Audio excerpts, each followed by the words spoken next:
My name is Julie, and this is the story of how my life was turned upside down, not once, but twice. I guess I should start from the beginning. I was born to loving parents, Larry and Joanna David, in a small suburban town. My dad was a journalist, and my mom worked as a nurse. We weren't rich, but we were happy. Life was pretty normal until I turned 14, and then everything changed. It was a rainy Friday evening when my parents were driving home from a dinner party. I was at home with my grandma, watching some silly cartoon when the phone rang. I'll never forget the chill that went through me when I heard my grandma crying softly in the kitchen. The next few days were a blur. They told us Mom had died instantly in the crash. Dad survived, but just barely. When I finally saw him in the hospital, he was just a shadow of the man I once knew. His legs were crushed, and the doctor said he'd never walk again. "Julie," he whispered, reaching for my hand. "I'm so sorry, sweetie. I'm so sorry." I didn't understand why he was apologizing. It wasn't his fault a drunk driver had crashed into their car. But as I got older, I realized he was sorry for what our lives had become, for the struggles we would face, for the mother I had lost, and for the father he thought he could no longer be. But my dad, Larry David, was stronger than he gave himself credit for. After he got out of the hospital and adjusted to life in a wheelchair, he threw himself into his work. He had always been a talented writer, and now he focused all his energy on his job as an editor at the city's major newspaper. As I entered my teenage years, Dad made sure I had everything I needed.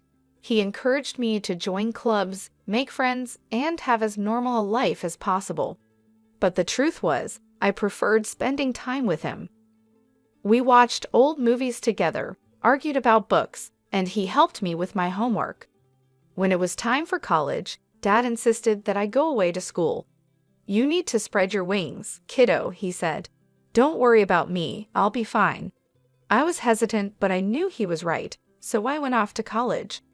I went to the State University of New York and studied accounting. That's where I met Emma, who became my best friend. Through Emma, I met her second cousin, Paul. Paul was kind and funny, and he didn't flinch when I told him about my dad.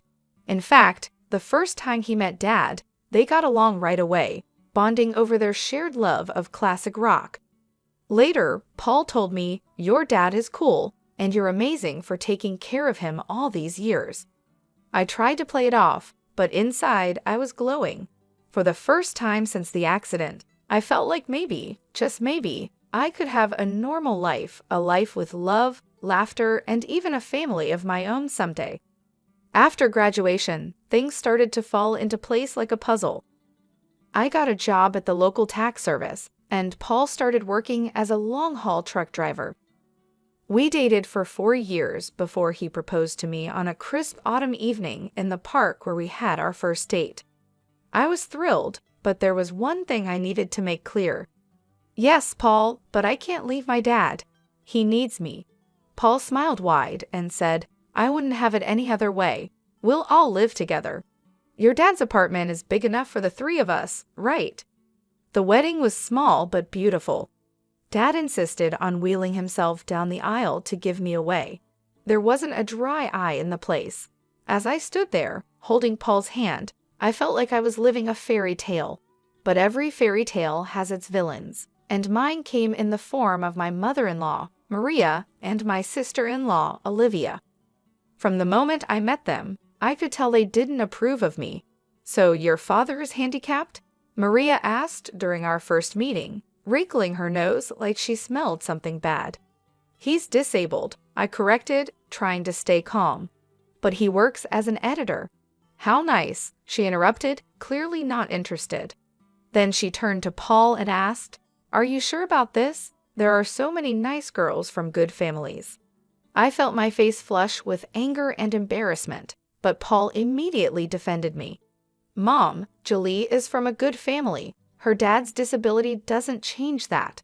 I love her, and that's all that matters." That shut Maria up, but I could still see the disapproval in her eyes. Olivia, following her mother's lead, was just as cold towards me after the wedding. True to his word, Paul moved in with Dad and me, and our life settled into a comfortable routine. I'd go to work at the tax office, while Paul was on the road for days at a time. When he was home, we'd all have dinner together. But whenever Maria and Olivia visited, the atmosphere in our home changed. They acted like they owned the place, barely acknowledging Dad's presence. Once, I overheard Maria whispering to Olivia, "It's a shame. Paul could have done so much better. Now he's stuck with this girl and her crippled father. What if they have children? Can you imagine the genes?" I was furious, but I kept quiet for Paul's sake. I tried to keep the peace, but it was getting harder and harder. One evening, after a particularly tense visit from Maria and Olivia, I broke down in tears. Paul found me in our bedroom, crying. Hey, he said, pulling me into his arms. "What's wrong?" "Your mom and sister," I sobbed. "They hate me. They think I'm not good enough for you because of Dad."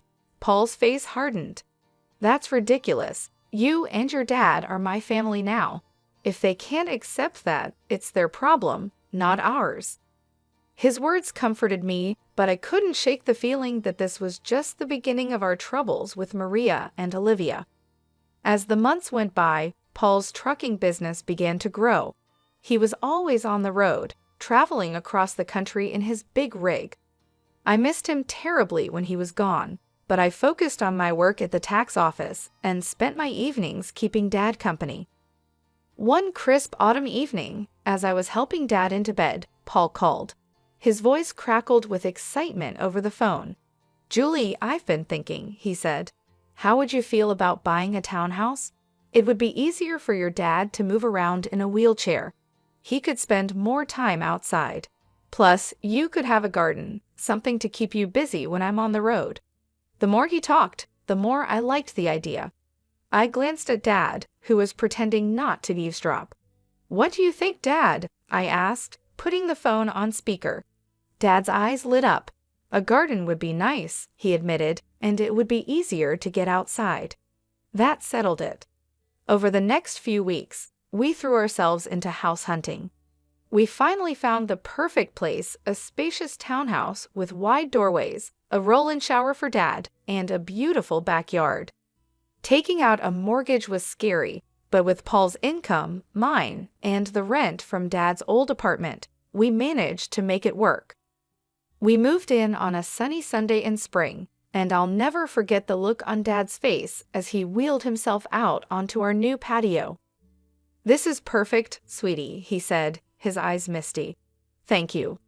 We spent the next few months settling in and making the place our own. I planted a small vegetable garden, and Dad would sit outside for hours, enjoying the sunshine and fresh air. It was peaceful, almost perfect. Then we decided to have a housewarming party. We invited friends, colleagues, and yes, even Maria and Olivia. The party was in full swing when they showed up, fashionably late as usual. They walked in, looking around with barely hidden envy. As we walked through the house, I could see Maria thinking about something. When we reached the master bedroom, she turned to me with a sly smile. "You know, Julie," she said quietly, "this would be perfect for Paul and me. Why don't you send your father to a nursing home? Then I could move in here." I felt like I'd been slapped. "Excuse me," I managed to say. "Oh, don't look so shocked," Maria continued. "Your father isn't well. He's not a whole person anymore, is he? He doesn't need all this luxury. A nursing home would be more than enough for someone in his condition." Before I could respond, Maria marched out to the patio where Dad was talking with some guests. To my horror, she grabbed the handles of his wheelchair and started pushing him toward the driveway. "Maria!" I shouted, running after her. "What are you doing?" "If he won't go to a nursing home, he can stay outside," she sneered. "That's what you wanted, isn't it? For him to be outdoors?" I was shaking with rage and disbelief. Thankfully, Paul heard the commotion and came running. His face turned red with anger when he saw what his mother was doing. "Mom," he yelled, "what the hell are you doing? Let go of Larry's chair right now." Maria looked shocked by Paul's tone. "But honey, I was just—" "I don't want to hear it," Paul cut her off. You and Olivia need to leave now." After they left, Paul apologized over and over to Dad and me. "I'm so sorry," he said, his voice breaking. "I had no idea she would do that. I'm just so sorry." Dad reached out and patted Paul's hand. "It's not your fault, son," he said gently. "Some people just can't understand." Life settled into a new routine after that incident. Maria and Olivia kept their distance, which was fine with me. Paul focused on his work, taking on more long-haul routes to help pay for our new home. I split my time between my job at the tax office, taking care of our home, and looking after Dad. 4 years passed quickly. Our life became comfortable and predictable. Paul was on the road most of the time, but when he was home, our little family was happy. Dad's health was stable, and he seemed content, spending his days in the garden or working on his editing from home. Then came the call that shattered my world. I was at work when my phone rang. A man's unfamiliar voice greeted me. "Mrs. Walker, this is Officer Andrew from the Highway Patrol." My heart sank. "Yes," I barely managed to say. "I'm sorry to inform you that your husband, Paul Walker, has been in a serious accident." The rest of the conversation was a blur. Words like head-on collision and "didn't make it" floated around me, but I couldn't understand them. It wasn't until I heard myself thanking the officer and hanging up that the reality began to hit me. Paul was gone. The next week was a fog of grief and disbelief. I went through the motions of planning the funeral like a robot, barely understanding what was happening. The day before the funeral, I gathered my courage and called Maria. I thought she deserved to hear about her son's death from me, not from a newspaper obituary. "Hello," Maria's sharp voice answered. "Maria, it's Julie," I said, my voice trembling. "It's about Paul. He's gone. There was an accident." There was silence on the other end of the line, and then, to my shock, Maria's voice came back, dripping with anger.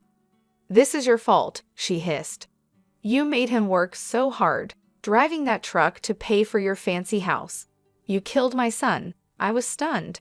"Maria, that's not—" "Save it," she snapped.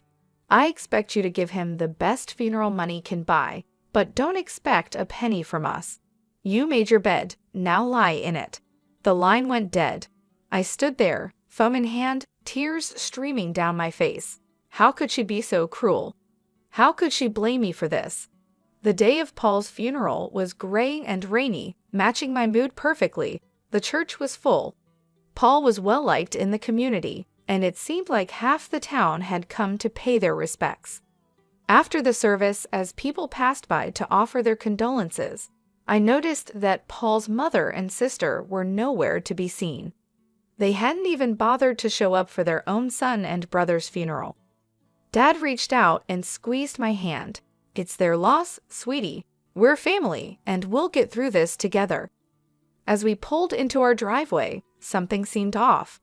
The lights were on in the house, which was strange because I was sure I had turned everything off before we left. "Did you leave any lights on, Dad?" I asked, frowning. He shook his head. "No, I don't think so." As we got closer, I noticed movement inside the house. My heart started pounding. Were we being robbed on the day of Paul's funeral? I quickly helped Dad out of the car and into his wheelchair, my mind racing. Should I call the police? But as we approached the front door, I heard familiar voices inside. A chill ran down my spine as I recognized them. I pushed open the door to find Maria and Olivia in our living room, surrounded by boxes and pieces of furniture. "What the hell is going on here?" I demanded, my grief momentarily forgotten in the face of this outrageous intrusion. Maria turned to me, her face a mask of fake sympathy. "Oh, Julie dear, we're just helping you pack up. After all, you can't possibly afford to keep this place now that Paul is gone." I was speechless. Olivia added, her voice sickeningly sweet, "Don't worry, you can go back to your father's apartment. It's cozy." I could feel the anger building inside me. "Get out," I said, my voice low and dangerous. "Get out of my house right now." Maria had the nerve to look offended. "This house belongs to us now." All of Paul's property does we're his family after all. Like hell you are, I exploded. Where were you today? At his funeral? Oh, that's right, you couldn't be bothered to show up. Maria waved her hand dismissively. We were busy making arrangements. Now be a good girl and start packing. We'll meet you out by tomorrow. I couldn't believe what I was hearing.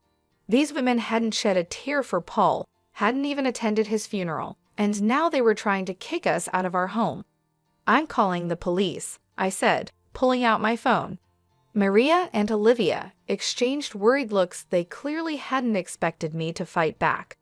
Now, Julie, Maria began, but I cut her off. No, you have exactly 10 minutes to get out of my house before I call the cops. This is my home.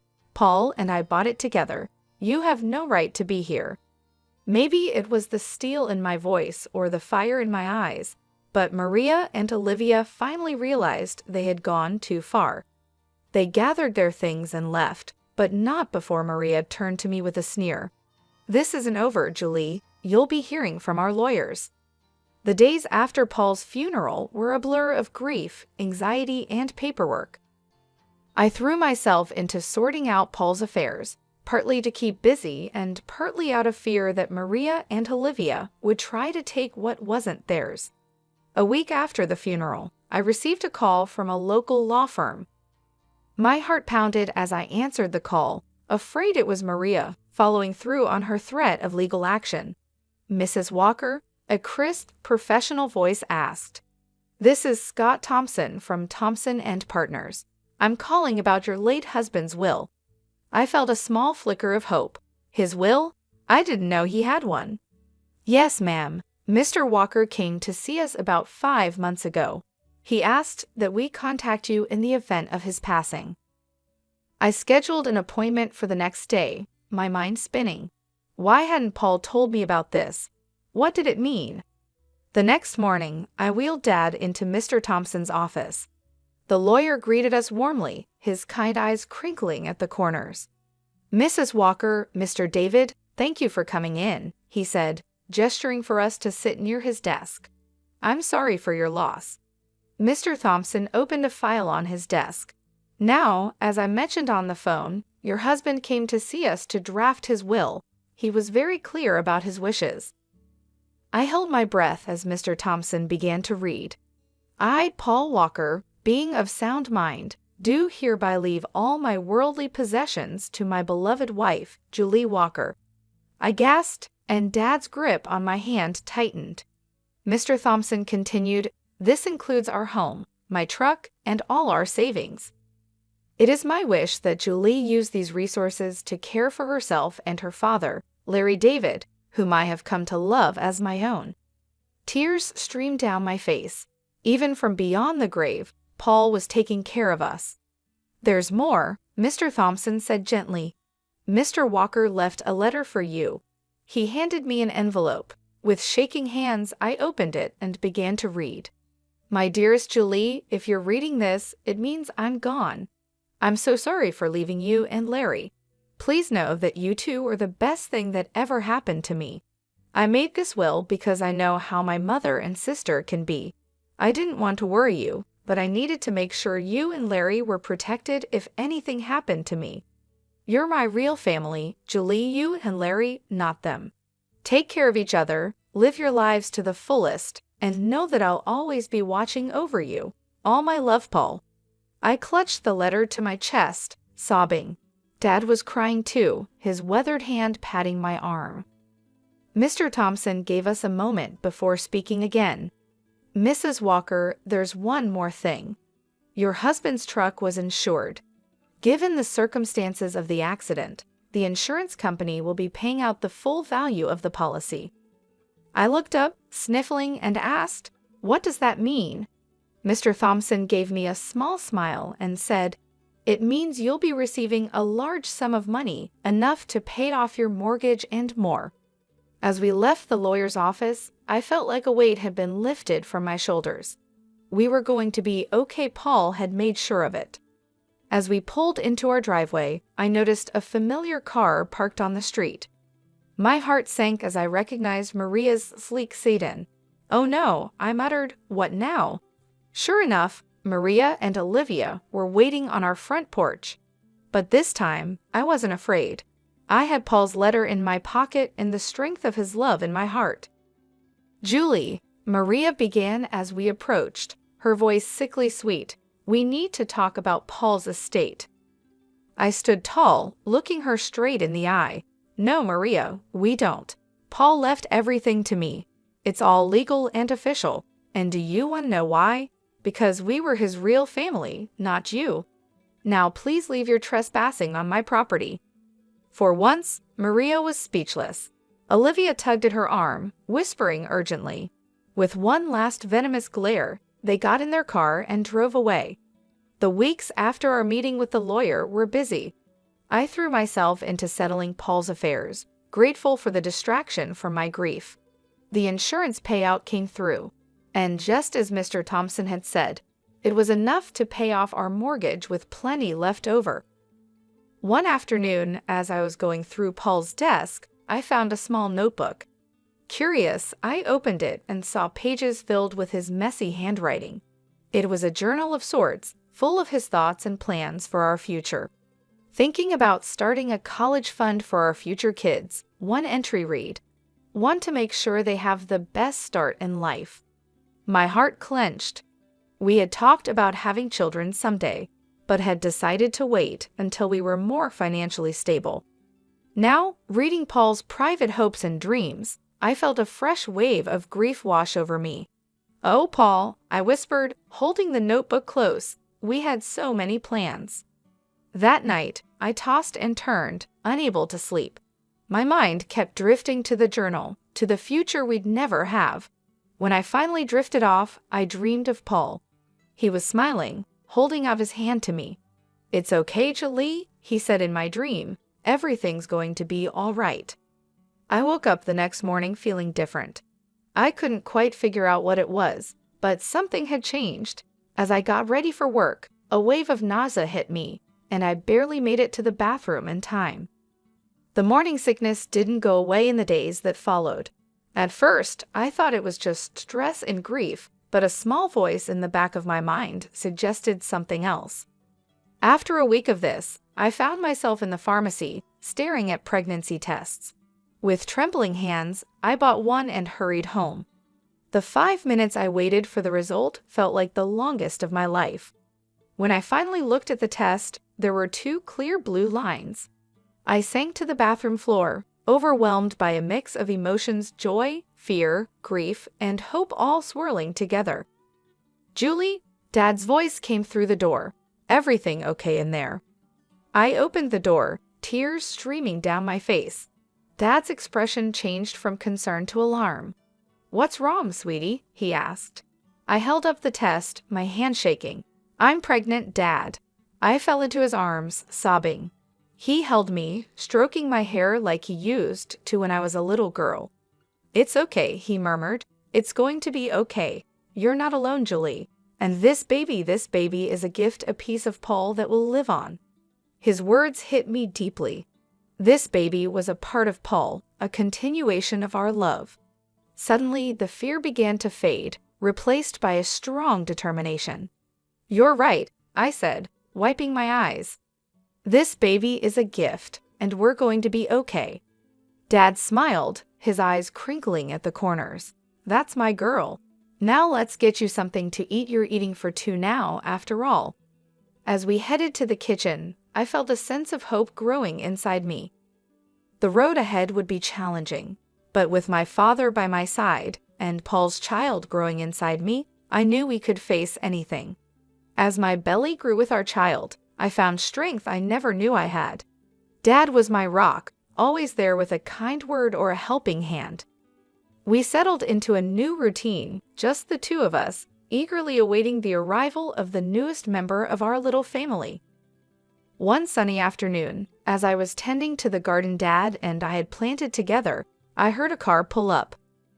My heart sank as I recognized Maria's sedan. What could they possibly want now?